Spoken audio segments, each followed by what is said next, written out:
Avant de plonger dans cette histoire incroyable, pensez à vous abonner à la chaîne et à activer la cloche. Ici, chaque récit a quelque chose à dire, et vous ne voudrez pas en manquer un seul. Le hall du commissariat était rempli du bourdonnement des conversations et du cliquetis des menottes. Les agents, debout près du comptoir, la regardaient comme si elle était un spectacle. La jeune femme noire, à peine âgée de 20 ans, portait son uniforme avec une perfection qui défiait leur moquerie. « Alors, tu nous dis que ta maman est, quoi déjà ?» demanda un policier avec un sourire moqueur, sa voix pleine de condescendance. « Un général 4 étoiles, répondit-elle calmement, chaque mot prononcé avec une précision glaciale. Les rires fusèrent immédiatement. « Ah, bien sûr. Et tu es sa fille ? Tu veux qu'on prenne une photo pour le journal ? » Un autre agent renchérit, ou peut-être que tu veux qu'on te montre comment ça se passe ici, petite. Elle ne broncha pas. Ses yeux, sombres et déterminés, balayaient chaque visage. À l'intérieur, son sang bouillonnait, mais elle savait qu'il fallait attendre le bon moment. D'un geste fluide, elle sortit son téléphone de sa poche. Les agents ne se doutaient pas qu'elle n'allait pas appeler pour quémander de l'aide, mais pour déclencher une tempête. Elle composa le numéro avec calme. Après quelques sonneries, une voix autoritaire répondit « Oui. C'est moi », dit-elle simplement. « Je suis ici au commissariat de… Nom du lieu. Les policiers me harcèlent. Je vous envoie tout. » Quelques secondes plus tard, le silence tomba. Les agents, qui riaient encore quelques instants plus tôt, sentirent leur sang se glacer. Une notification sur leur téléphone leur fit comprendre l'impensable, le chef du département venait d'être alerté, et c'était son père. Le sourire moqueur des policiers s'éteignit instantanément. Leurs yeux s'écarquillèrent alors qu'ils réalisaient à qui ils avaient affaire. La fille noire, qu'ils avaient crue faible et sans influence, se tenait maintenant comme l'incarnation de leur propre erreur. Le hall, rempli de rires quelques secondes plus tôt, était désormais un silence pesant, chargé de peur et de regret. Et dans ce silence, elle ne dit pas un mot. Un simple regard suffit.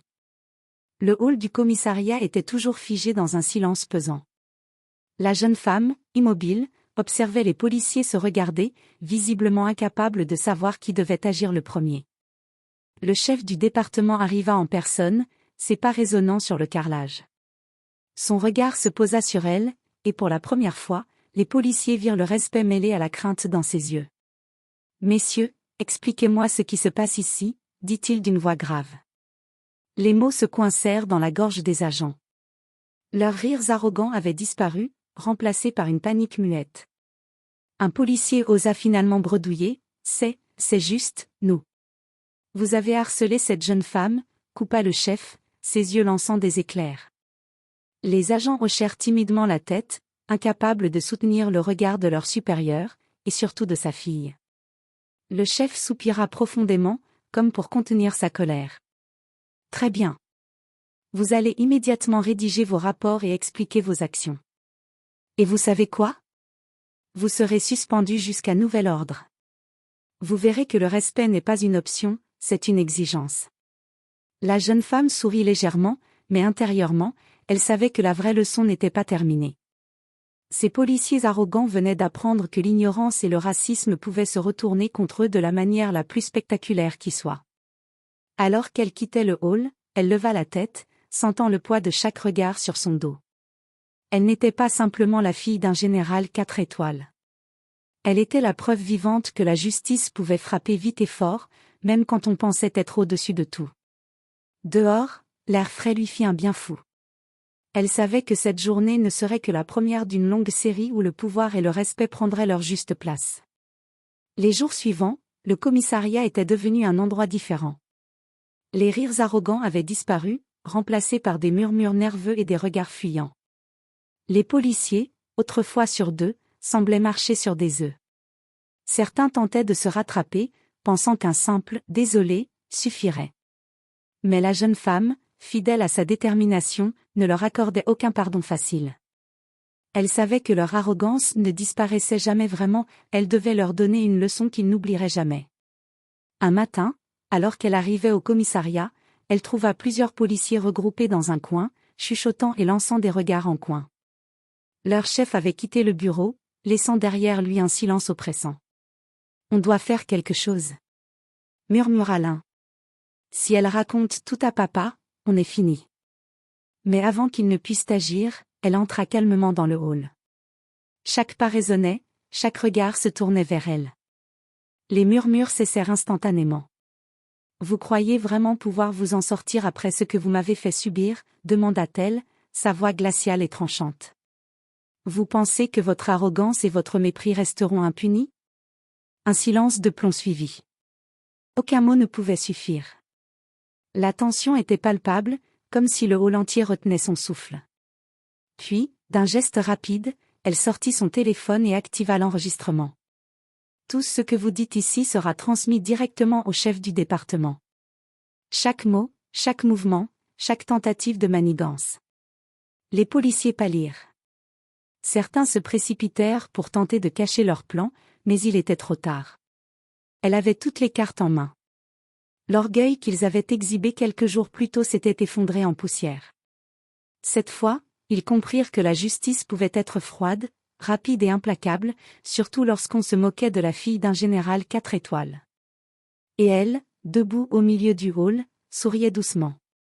La leçon était claire, il n'y a pas de place pour l'arrogance ou le racisme quand le pouvoir et la vérité se tiennent face à vous. Les policiers pensaient pouvoir se cacher derrière leurs uniformes et leurs petits pouvoirs. Mais la jeune femme ne leur laissait aucune échappatoire. Chaque jour, elle les confrontait avec calme et fermeté, leur rappelant que leurs actes avaient des conséquences.